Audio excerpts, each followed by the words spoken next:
sean todos muy bienvenidos. Los saluda su amiga la tía Chori y me siento muy feliz de que estén conmigo el día de hoy.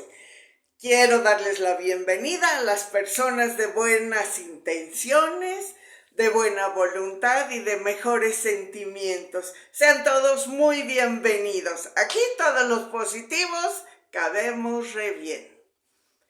Y bueno, quiero platicarles un poco acerca de mi historia por consejo de mi prima, la doctora María Elena Revilla, que me pidió que le diera su crédito.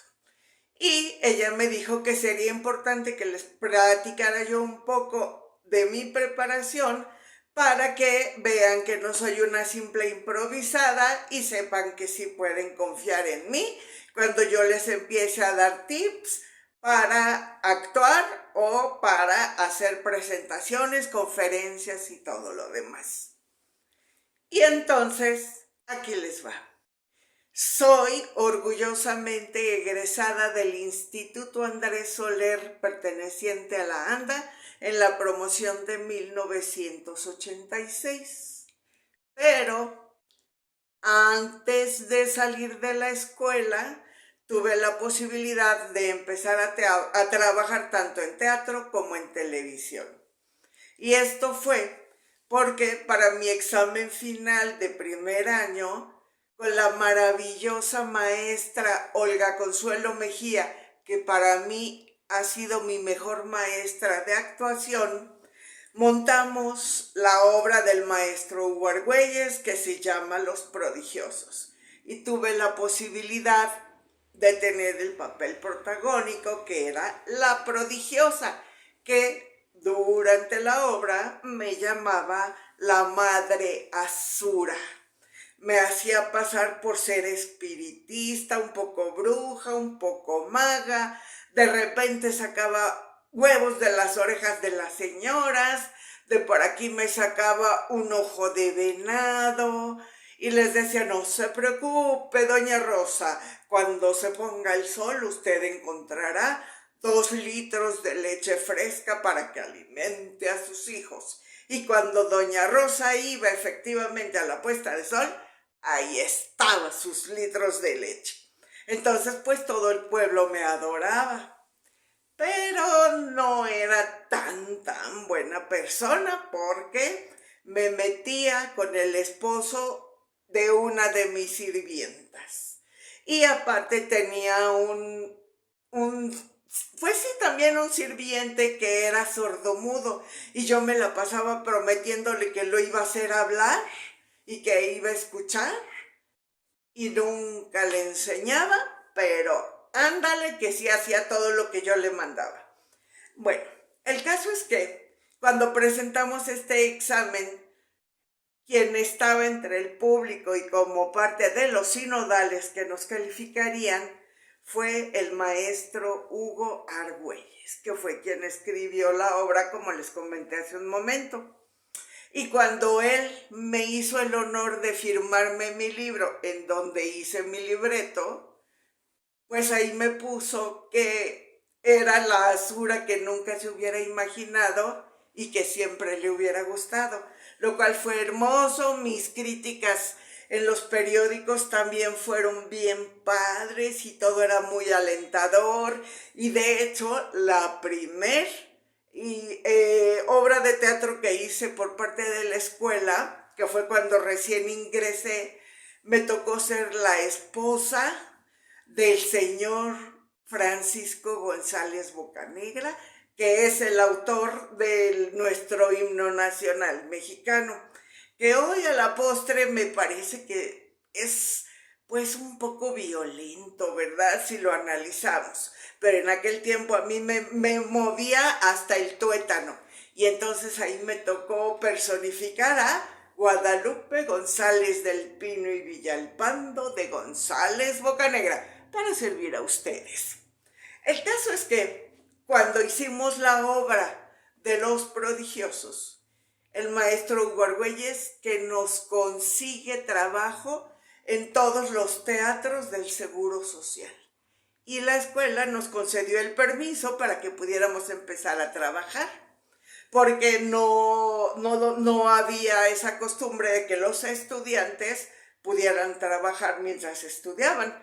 Y yo de cualquier manera, bueno, trabajaba en las mañanas para poder pagar mi carrera de actuación en las tardes, que es a la hora que yo iba.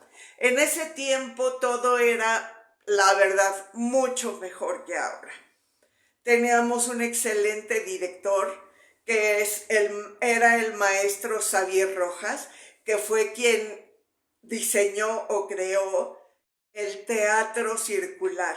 Y en nuestra escuela teníamos el Teatrín Pedro Infante, que estaba en el sótano del edificio, y ahí teníamos el privilegio tanto de ensayar nuestras obras como de presentar las funciones, y era maravilloso. Y la diferencia que encontrarían las personas al ir al teatro circular, como era el Teatrín Pedro Infante, es que teníamos público alrededor de toda la sala. Y generalmente uno trabaja en un escenario en donde está el fondo, a la derecha y a la izquierda, hasta los fondos, están las piernas y hacia la parte de enfrente está lo que se llama proscenio y bueno, obviamente también el centro.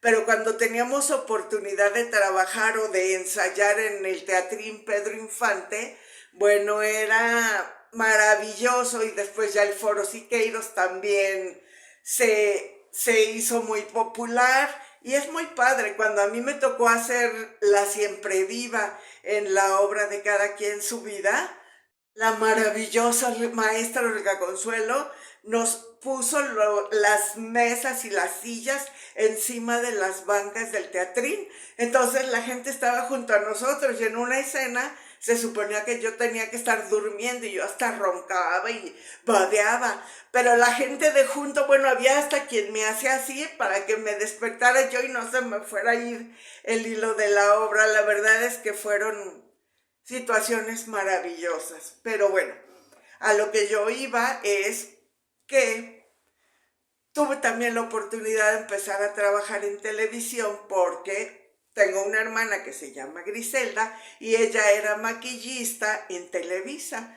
Entonces, muy linda, cuando yo tenía vacaciones en mi trabajo de en la mañana, me llevaba a Televisa para que yo empezara a conocer a los productores, a los actores y demás personas, con decirles que cuando por fin ya me dieron de alta en lo que es el sindicato de actores, que es la ANDA, te piden que tengas 3 firmas de referencia, de recomendaciones.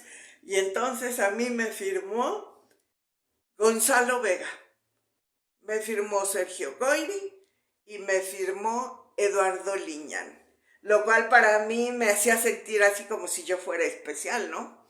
El caso es que tuve la posibilidad de empezar a trabajar también en Televisa, porque como mi hermana me presentaba con actores, con directores y así, pues me iba yo pescando pequeñas partecitas y así en las novelas, hasta que cuando salí de la escuela tuve la oportunidad de que me escribieran mi primer personaje base en un programa que se llamó La Edad de Oro. Y yo era la sirvienta de Rosita Arenas y mi novio era Pedro Weber Chatanuga, que era una diversión fantástica hacerlo. Y que tuvieras ya un papel base cuando estás empezando, pues era una enorme bendición también.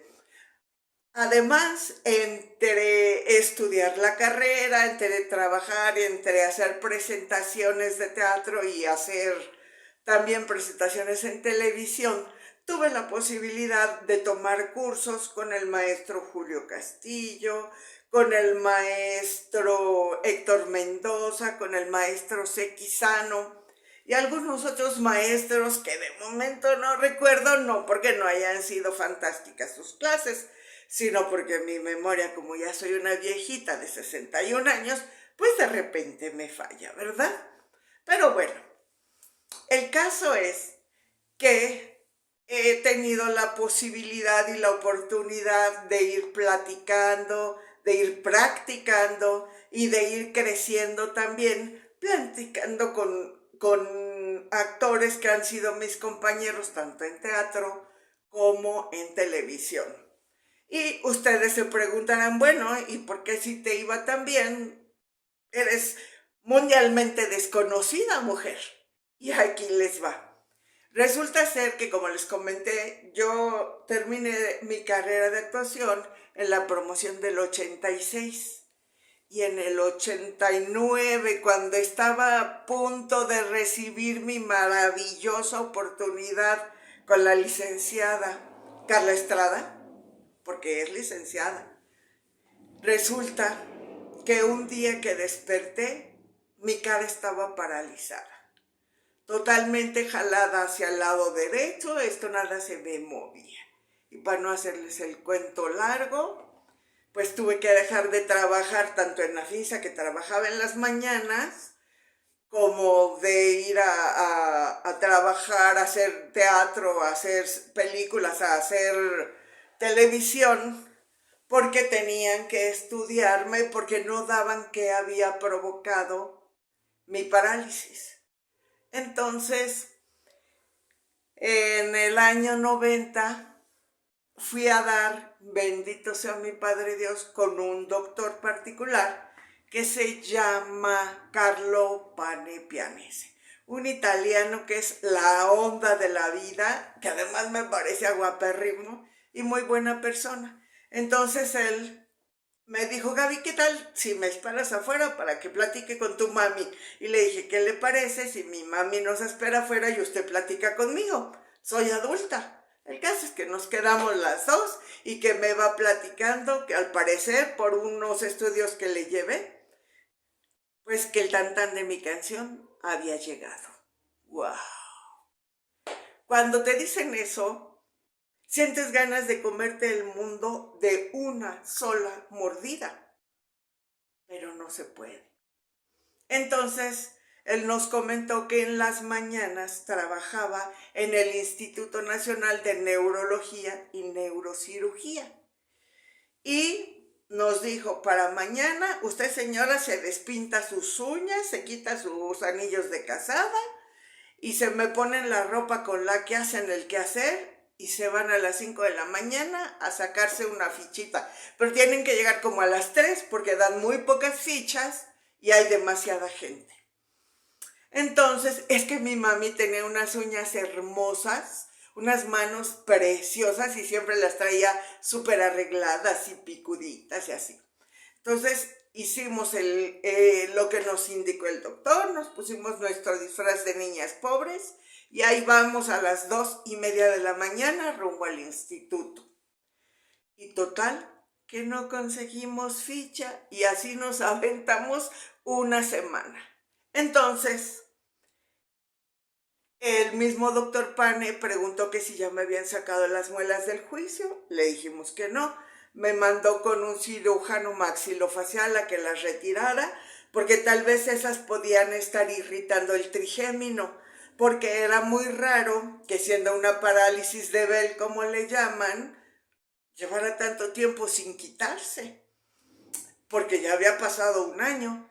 Entonces ese doctor me dijo, mañana váyanse tempranito a neurología. Le dije, no, ya, olvídelo, ya lo intentamos y es imposible. Me dijo, no, espérame, y vas a buscar al doctor Paul Peterson, que está en el servicio de otoneurología, y le dices que vas de mi parte, y él te va a ayudar a entrar. Y dicho y hecho, así fue. Gracias a Dios, el doctor Paul Peterson hizo todo lo que tenía que hacer y me ayudó a entrar. Entonces, ya estando como paciente del instituto, yo dije mentiras, porque si yo tenía trabajo y tenía seguro de gastos médicos mayores y sí tenía seguro social, pero bendito sea Dios, en ese tiempo la tecnología no había avanzado tanto, entonces tenían que confiar en tu palabra y sabes que me aceptan, pero fue tan buena la actuación de mi mamá y la mía que casi nos dan un pan duro para desayunar. Y bendito Dios, me consiguieron cama y me empezaron a hacer estudios. En aquel año, el único resonador que había en la Ciudad de México pertenecía al Instituto de Neurología. Entonces me hicieron resonancias magnéticas nucleares, me hicieron tomografías, hacían todo lo que podían para tratar de encontrar. Y lo que el doctor Pane sospechó con los resultados de los estudios que yo le había llevado, se confirmó. Tenía lo que se llama un glomus yugular, es decir, un tumor en la yugular. Y para el año 91, ese tumorcito que había empezado así, siendo un chicharito, ya estaba de este pelo. Entonces, lejos de quitárseme la parálisis, se reproducía y se reproducía porque lo que sirve de conducto para el nervio facial es del grueso de un cabello.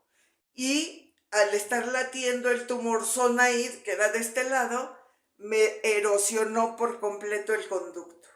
Entonces mi nervio facial andaba volando y por eso me hacía estragos, tenía vértigos, este ojo se me estaba secando porque no se me cerraba para nada. Bueno, había un montón de complicaciones. Y el caso es que, bendito sea mi Padre Dios, me pudieron operar. Pero después de que me operaron, claro que cuando yo estaba ahí ya puesta para la cirugía, decía, por favor, Diosito, por favor, que no me muera, por favor, dame la oportunidad. Y ya después, cuando me sentía tan mal y cuando vi que estaba perdiendo ya, pues la vida, realmente, entonces me puse muy enojada y renegué de Dios. Y le decía, si yo fuera tu hija, soy de tus renglones torcidos. Fíjense nomás qué estupidez la mía. Pero bueno, hablaba la enfermedad, hablaba la frustración, hablaba el coraje. Porque además yo todavía pensaba, ¿por qué no se me paralizó la mano o una pata o yo qué sé? Los designios de Dios son perfectos. Yo recuerdo que mi hermano Ray, que es doctor en Derecho Laboral, se los presumo de pasadita, resulta que él me decía cuando yo estaba estudiando y todo esto, Gabriela, ten cuidado porque a ti el orgullo te tira y la soberbia te levanta, ponte abusada. Yo supongo que yo no me daba cuenta de que tenía una actitud muy fea porque la vida me sonreía para todo y yo decía, ahora yo quiero hacer esto y se me cumplía. Y yo decía, quiero esto y se cumplía. Entonces yo creo que en lugar de agradecerle a Dios, yo me ensoberbecía. Pero, bueno, pues cuando ya me iban a operar una vez que fuimos a consulta y me dejaron internada porque iba muy mal y en ese tiempo conseguir una cama ahí en neurología era poco menos que imposible, de verdad. Entonces me dijeron, se tiene que quedar internada, señora, y usted se va. Entonces me esperé sin llorar, ahí me consiguieron la cama de alguien que desgraciadamente había fallecido. Y entonces mi mamá se fue y yo estaba entera. Y ella también se fue entera, pero en cuanto mi mamá se fue, me empecé a hacer bolitas y recargada en la pared y me dejé caer al piso y me puse a llorar. Y cuando me di cuenta estaba rezando el Padre Nuestro. ¿Y qué creen?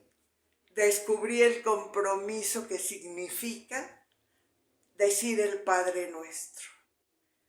¡Wow! Cuando yo me di cuenta no podía parar de llorar y llorar y llorar y le pedía perdón a Dios y entonces le dije, por favor, Señor, si el mundo está lleno de cosas que quiero y no puedo ser, por favor, solo dame una oportunidad para tratar de ser la mejor en lo que tú quieras y yo pueda.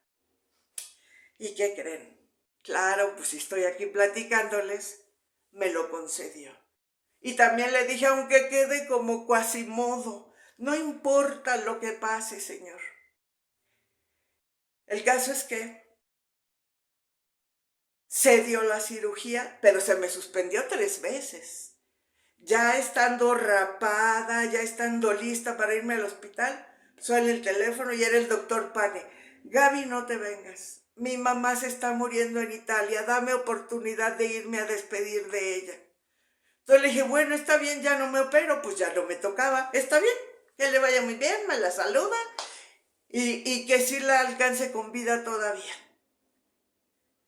Regresa el doctor que me había prometido que me conseguiría una cama lo antes posible. Me programan que otra vez me internaban el lunes para operarme un jueves, pero tenían que hacer toda una programación, una preparación para la cirugía.